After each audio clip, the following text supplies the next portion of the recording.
a nice sunny day. You can see the sun actually coming in on my head here.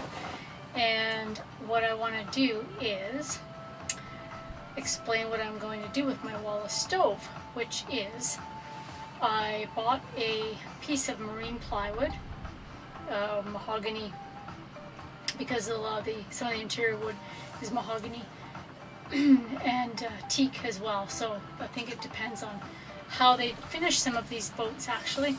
And so what I'm going to do is take the hole where the Origo 4300 was and cut the plywood, literally put it on top as if I'm going to fill it, but overlap it. And then I've got some trim that is here that has the exact thickness here of the height of the 1/2 inch plywood I got, and a bevel that then goes flat against the counter. So I'm seeing there's not that much space there, so I might have to get creative and get some smaller wood. Okay, here is my Wallas stove in my little galley of my little boat, and I'm trying to figure out the best way to utilize the space and also not cut the counter, because of course I was thinking, oh yeah, I'll just put in a Korean counter and I'll just have a really nice boat. I decided to keep the water faucet, and I am going to like lift the sink out and clean underneath it. So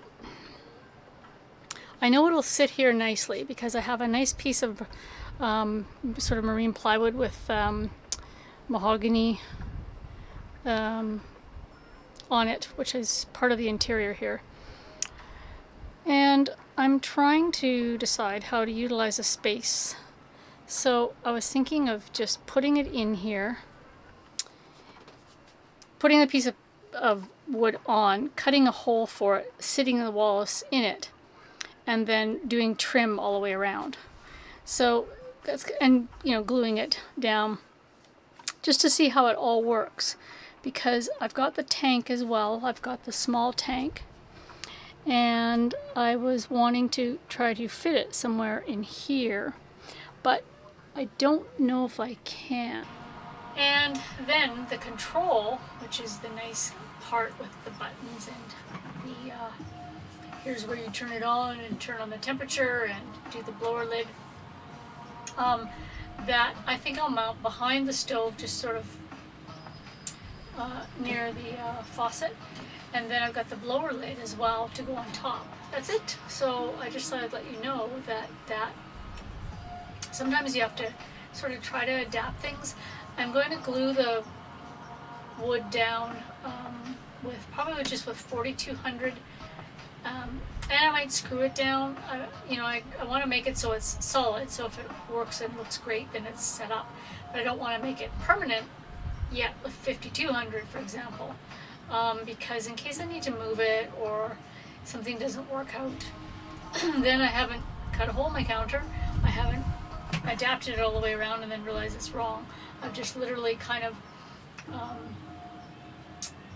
it's almost like tacking it in, and it can become permanent. So okay, today I am going to be cutting a piece of wood to go over here so I can put my Wallas stove in, or at least set it in and start to plan to install it. And I'll be putting trim and everything else, but I have a piece that's going to go over this hole, and going to then cut a hole for my Wallas stove and then set it in, and then have a bit of a countertop here, and then put trim around the outsides here. So that's my plan. I'm going to measure it right now and start the cut.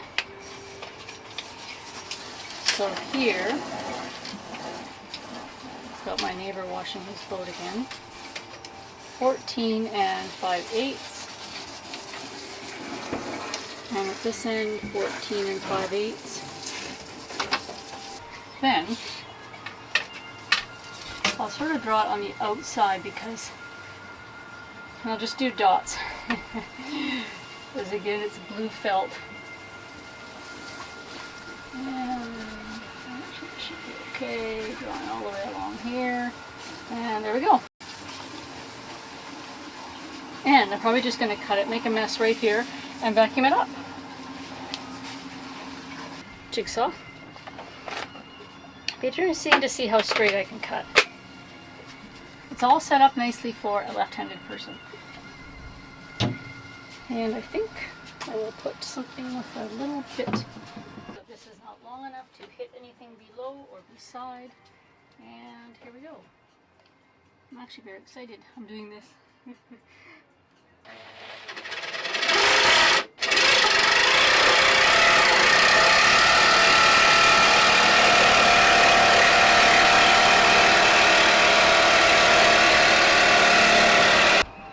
Here's the finished piece, which again looks awesome.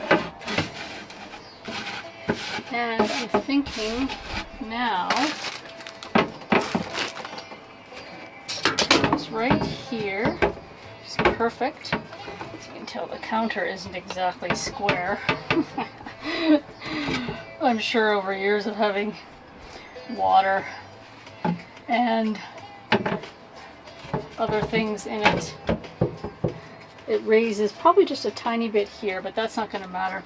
I'm probably just going to screw this down because eventually I'd like to make a new counter. Jigsaw up here. And because this is just old arborite and it's already has screw holes in it from the other stove, so I'm thinking just screwing this down once the stove is set in will be my next step. So placing the stove and actually where I want it here is going to be the next step because it's going to go obviously this way, actually the other way. And then the tank, I've been looking at ways to have the tank it's best to be lower down, which is great. So I'm going to have it rigged somewhere over here because this isn't going to be a quarter berth. I'm just going to have this as a type of really efficient light storage because the water tank's under there. I'm going to leave it like that and just have light stuff over here. So I've just left this hooked up, so that's what this hose is here. That goes this way, so the stove heater, I'd kind of like it to go just almost in line with the porthole so that obviously if I have it on with heat, I'll have the blower lid if it has heat.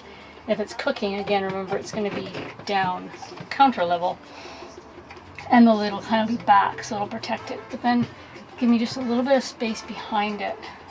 So I'm going to sort of measure this piece of paper to sort of see where I'd like to have this and then measure it so it sits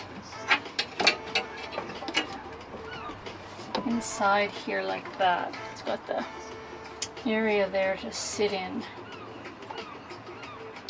So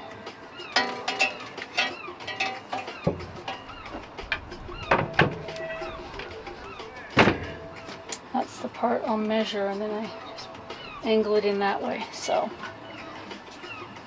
probably the hole could be, yeah, that's what they have in the directions, is like 9. Yeah, 9 by 11 and 3/8 or 5/8 is the way they say the hole is. So then that way you can attach it to anything like a bit of a rim or something when it sits down. So, because then I can screw to the edge. Okay, so that's going to be that for now. So I'm just measuring the location of the stove because actually I just took an 8.5 by 11 piece of paper and it's actually 11.25 by 9. So made a few little marks, 4 little marks of those dimensions, and it's over just a hair more over here, because I'm not going to have it exactly centered, because the hole itself, I want just a little bit more space on this side than on this side. So, because this side's got the fiddle at the edge, but this side's kind of the working sink, so it's not over by very much.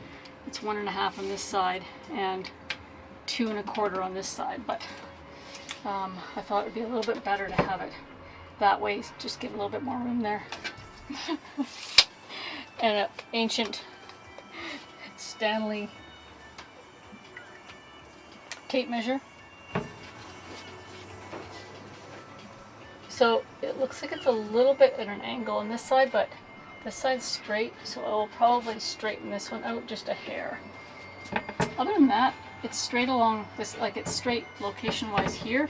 I think it's just this line has to be drawn a little bit more, and I think I will just do that and cut to the inside of the line actually, because I can always just give a little bit of a sand to the hole, like to the shape of it, if there's anything snug, but I can't add to it if it's a little too big. So I'd rather err on the side of caution. I'll be cutting inside this hole, and again, nobody sees it. It's inside, and then there's still a lip about this big on the stove that actually comes over here that I screw down to. So that's why I want to not go too far over here, and then so that's why I'll cut on the inside. That's my plan anyways. Also, it's nice and clean, but the boat's been smelling so good lately because I don't have a holding tank and I don't have a regular head. I've got a composting head, but you saw that before, so okay. Anyways, here we go. I'm actually, again, very excited doing this myself, but also that I've kind of figured something out that will at least work for now, and get my stove mounted. I did look at a few other ways to have the little fuel tank, and you know, I can make like a little, again, temporary box that I can attach to here.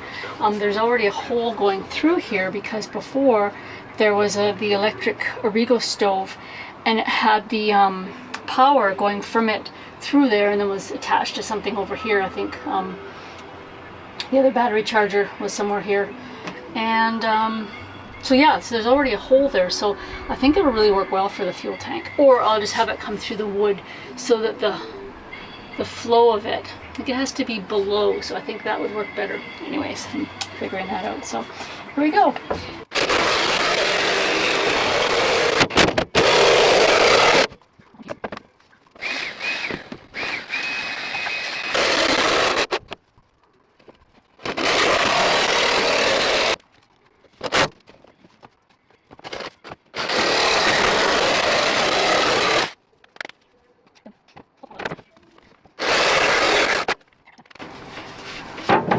I hate making noise because everybody else makes so much noise.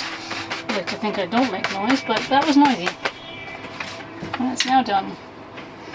And lock that so I don't accidentally turn it on. So now I think the good side of the plywood, which I know the fellow cut a piece for me, I think I'll have it there and have it this way. Yeah. Okay, I'm going to grab the stove.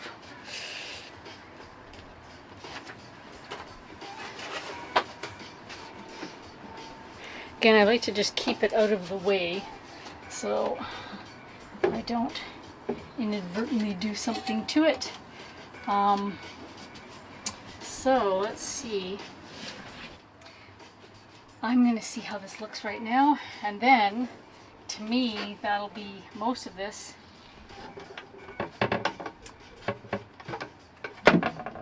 Oops, again, upside down. It's lucky they put the name on, or people like me would be putting things upside down all the time. Make sure I'm not crushing anything. Oh, that's why I wear gloves, so I would be crushing my fingers. Wow. Oh my god. Okay, I'm very proud of myself. I have wanted a Wallas stove for so long. All the little boats and big boats that I've had, actually I've had a few little ones recently that didn't work. This is my absolutely perfect little boat, and this is actually almost exactly centered, and it just looks great. It's perfect location. It's right here. Oh, I can't believe it. It's working. It's gonna work. So anyways, that is it today. So thank you. And you always think you're making more noise than you are. No one can even hear what I'm doing down here apparently. Cutting one-handed without anything secured will make things look like this. However, I'm not using this because it is too wide. You know, it'll be like buttered right up against. However, I mean, it's actually still usable. I can just trim it. But I wanted to just put it here because look, it fits like right flat. And yeah, this part this part goes here on the other side of this one. Anyways, I just wanted to see what it would look like because it's got sort of the perfect setup. But again, it's too big. It's actually like a flooring transition strip and stuff. So, but at least it just gives me an idea of how great this is gonna look. So, okay, so this is the stove just sitting in here. This is just again trim, just to sort of give me an idea what things will look like, and obviously I need smaller trim. Have not screwed it down yet, and have not screwed this down to here because again, I've just got to obviously set up the fuel tank and everything else. So, but I'm really happy with how it looks. And you can see this is just a reflection of the porthole above, but as you can see, it is all basically in place, which I'm really thrilled about because now I can kind of figure out around it how it works.